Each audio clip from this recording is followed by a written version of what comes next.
America को अब लगेगा करारा झटका। भारत और रूस की दोस्ती देगी ऐसा फटका। सऊदी अरब और चीन ने भी कर ली है तैयारी। डॉलर को औंधे मुंह गिराने की अब है बारी। अपनी मुद्रा में अब हम व्यापार बढ़ाएंगे। महंगाई के महिष को अपने काबू में लाएंगे। दोस्तों, वो दिन दूर नहीं जब डॉलर अपने ऊपर इतराना छोड़ देगा। दुनिया में उसकी पूछ कम हो जाएगी। डॉलर में व्यापार करना हमारी मजबूरी नहीं रह जाएगी, रुपए की बल्ले बल्ले हो जाएगी। कुछ ऐसी ही तैयारी की है रूस और भारत ने। अमेरिका को ठेंगा दिखाते हुए व्यापार के उस मसौदे को मंजूरी दी है जिसने अमेरिका की टेंशन बढ़ा दी है। चीन और सऊदी अरब ने भी कुछ ऐसा ही मसौदा तैयार किया है। अगर ये मसौदा सफल हो गया तो फिर अमेरिका के डॉलर की ऐसी वॉट लगेगी कि उसका दिवाला निकल जाएगा। आखिर ये सब होगा कैसे, आज के इस वीडियो में मैं आपको बताऊंगा, लेकिन उसके लिए आपको मेरे साथ बने रहना होगा और ये वीडियो पूरा देखना होगा, तभी आपको ये पूरा चक्रव्यूह समझ में आएगा।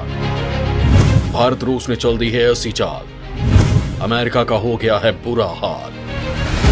दोस्तों, रूस को आर्थिक प्रतिबंधों के दलदल से उबारने और अमेरिकी डॉलर की ऐंठन कम करने के लिए भारत और रूस ने आपसी व्यापार के लिए ऐसा कदम उठाया है जिससे अमेरिका की हवाइयां उड़ने लगी है।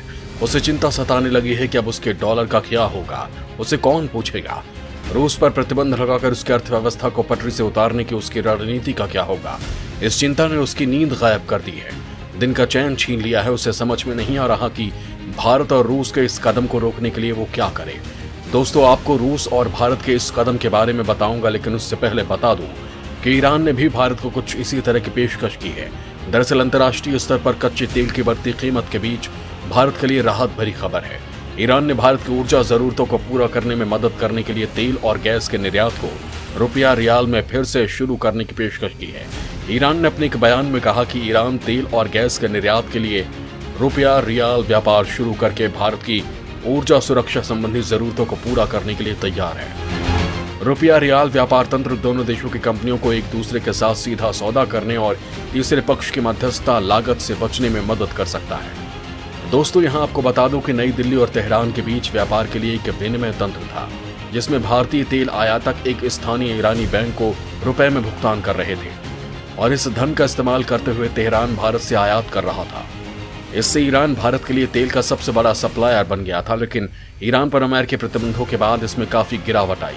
चालू वित्त वर्ष में अप्रैल और जनवरी के दौरान दोनों देशों के बीच द्विपक्षीय व्यापार 2 अरब डॉलर से भी कम रहा। तेल के साथ ही ईरानी राजदूत ने गैस की आपूर्ति के लिए भी भारत के विकल्प दिए थे। उन्होंने कहा कि अगर भारत चाहे तो Iran Pakistan Bharat gas pipeline के वैकल्पिक रास्ते खोजने में भारत के साथ मिलकर काम करने को तैयार है। दोस्तों, यह ऐसा ऑफर है जिसे स्वीकार कर लेने से भारत के दोनों हाथों में लड्डू होगा और उसे तेल की बढ़ती कीमतों की ज्यादा चिंता नहीं सताएगी, क्योंकि उसे तेल की बढ़ती कीमतों का भुगतान डॉलर में नहीं करना होगा। यानी भारत ईरान से जो तेल खरीदेगा उसका भुगतान रुपयों में करेगा और ईरान भारत से सामान खरीदेगा उसे अपनी करेंसी में खरीदेगा और आपसी करेंसी की वैल्यू की तुलना भी डॉलर से नहीं की जाएगी। ईरान की ही तर्ज पर रूस और भारत किस तरह व्यापार की नई रणनीति बना रहे हैं आपको बताऊंगा, लेकिन उससे पहले बता दूं कि चीन और सऊदी अरब भी कुछ इसी तरह के व्यापार को बढ़ावा देने में लगे हैं। सिर्फ भारत ही नहीं बल्कि सऊदी अरब और चीन के बीच भी यही करार हुआ है। बताया जा रहा है कि सऊदी अरब चीनी करेंसी को और चीन सऊदी अरब की करेंसी को स्वीकार करेगा। दोस्तों, सऊदी अरब अपनी सभी तेल निर्यात का लगभग 1/4 हिस्सा चीन को देता है। इस साल के पहले 2 महीने में उसने इस क्षेत्र में रूस को पीछे छोड़ते हुए चीन को सबसे अधिक तेल का निर्यात किया है। दोनों देशों के बीच हुए समझौते से तेल के अंतर्राष्ट्रीय भुगतान के लिए एक समानांतर प्रणाली बनाने में मदद मिल सकती है, जहां चीनी युआन अमेरिकी डॉलर के रूप में विनिमय का महत्वपूर्ण माध्यम हो सकता है। ये रूस को भी अपने ऊपर लगे प्रतिबंधों को दरकिनार करने में मदद करेगा, क्योंकि तब रूस व्यापार के लिए युआन का इस्तेमाल कर सकता है। चीन सार्वजनिक रूप से रूस यूक्रेन के बीच जारी संघर्ष में अब तक तटस्थ रहा है, लेकिन रूस पर लगे प्रतिबंधों को उसने गलत बताया है और रूस को इस संकट से उबारने के लिए तेल और प्राकृतिक गैस को लेकर उससे बड़ी डील भी की है। दरअसल अमेरिका और पश्चिमी देशों ने यूक्रेन युद्ध शुरू होने के बाद से जिस तरह से रूस को प्रतिबंधों के जाल में जकड़ा है, उसने सऊदी अरब की आंखें खोल दी है और अब सऊदी अरब अपनी संपत्ति पश्चिमी देशों में नहीं रखना चाहता है और न ही अपनी संपत्ति को डॉलर में रखना चाहता है, ताकि कभी ऐसे मौके पर जिस तरह से रूस की संपत्ति को जब्त किया गया है उस तरह उसकी संपत्ति को भी जब्त न कर लिया जाए। लिहाजा सऊदी अरब विकल्पों की तलाश कर रहा है और चीन भी इसी कोशिश में है। दोस्तों, इस बीच रूस ने तेल और गैस खरीदने वाले देशों को अपनी मुद्रा में गैस शिपमेंट के लिए भुगतान करने को कहा है, जिससे यूरोपीय गैस ग्राहकों को खुले बाजार में रूबल खरीदने के लिए मजबूर होना पड़े। रूबल में भुगतान स्वीकार करके रूस प्रभावी रूप से अपनी कुछ मुद्रा को प्रचलन से हटा देगा और रूबल के एक्सचेंजिंग रेट को बनाए रखेगा। उसके इस कदम से देश में महंगाई दर को संतुलित रखने में मदद मिलेगी, जिससे वो प्रतिबंधों के असर को कम कर सकेगा। अर्थशास्त्री क्लेमेंस ग्रेफ के अनुसार रूसी अर्थव्यवस्था के खिलाफ परमाणु प्रतिबंधों से इस साल 10% संकुचन होगा। इसके बाद 2023 और 24 में 3 से 4% की वृद्धि होगी। तेल और गैस की बिक्री अनुमानित $1.1 बिलियन प्रतिदिन होने के साथ रूस संभवतः इस वर्ष $200 बिलियन का चालू खाता में सरप्लस दिखाएगा, जो 2021 की चौथी तिमाही के दौरान अपने $165 बिलियन वार्षिक सरप्लस से थोड़ा अधिक होगा। दोस्तों, अब बात भारत और रूस के बीच बन रहे उस व्यापारिक समझौते के जिससे रूस को अपने ऊपर लगे प्रतिबंधों से निपटने में मदद मिलेगी। दोस्तों, डॉलर को साइड करते हुए रूस पर लगे अमेरिकी प्रतिबंधों को दरकिनार करते हुए भारत और रूस ने आपसी व्यापार के लिए काफी महत्वपूर्ण कदम उठाए हैं और बिना डॉलर के आपसी व्यापार को हरी झंडी दे दी है। यानी भारत और रूस के बीच का व्यापार अब डॉलर से नहीं बल्कि रुपया रूबल के जरिए होगा।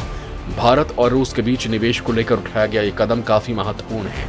इस कदम के जरिए भारतीय रिजर्व बैंक ने रूस को अपनी करेंसी को स्थानीय मुद्रा कॉर्पोरेट बॉन्ड में निवेश करने की इजाजत दे दी है।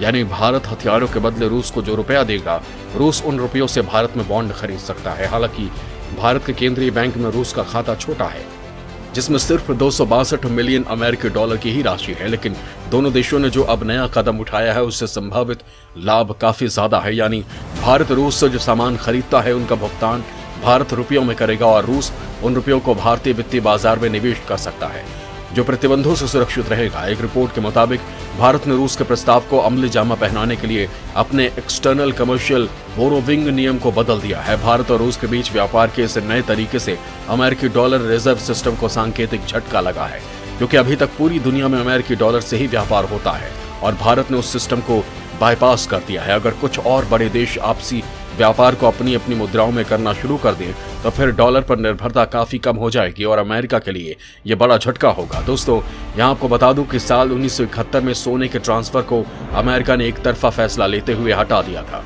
और डॉलर में ही लेन देन शुरू कर दिया था, जिससे पूरी दुनिया में डॉलर ही एक्टिव पेमेंट का तरीका बन गया था। हालांकि पूरी दुनिया में डॉलर की केंद्रीय भूमिका साल 1974 में हुई, जब सऊदी अरब समेत बाकी के खाड़ी देशों ने तेल उत्पादन में अमेरिकी सुरक्षा गारंटी के बदले डॉलर में तेल व्यापार करने की सहमति दे दी थी। लेकिन अब भारत, रूस, ईरान, चीन और सऊदी अरब मिलकर व्यापार के जिस नए मसौदे को तैयार कर रहे हैं, अगर वो सफल हो गया तो डॉलर की बैंड बजनी तय है। इस कदम से अमेरिका को ऐसा झटका लगेगा कि वो अपनी ऐंठन दिखाना भूल जाएगा। प्रतिबंधों की जो चाबुक वो दुनिया पर चलाता है वो बेजान और बेकार हो जाएगी। यही नहीं, उसके सुपर पावर का तमगा भी खतरे में पड़ जाएगा। दोस्तों, अगर कहा जाए तो भारत और रूस के इस कदम ने अमेरिका की ऐसी पुंगी बजाई है जिससे उसकी दशा और दिशा दोनों बिगड़ गई है। रही सही कसर सऊदी अरब और चीन ने निकाल दी है। दोस्तों, पीएम मोदी की इसी नीति के भारतवासी कायल हैं। उन्होंने कभी रूस का साथ नहीं छोड़ा, क्योंकि हमारी मुसीबत में रूस भी हमारे साथ खड़ा था। लिहाजा हमारा ये फर्ज है कि मुसीबत में हम उसकी मदद करें। रूस के साथ व्यापार समझौते को हरी झंडी देकर पीएम मोदी ने रूस को भी बता दिया कि भारत कल भी उसके साथ था और आज भी है। भले ही अमेरिका और यूरोपीय देश उस पर कितना भी दबाव क्यों न बनाए, लेकिन भारत रूस को संकट से उबारने में कोई कोर कसर बाकी नहीं छोड़ेगा, भले इसके लिए अमेरिका और दूसरे यूरोपीय देश उससे नाराज हो जाएं। जय हिंद, जय भारत।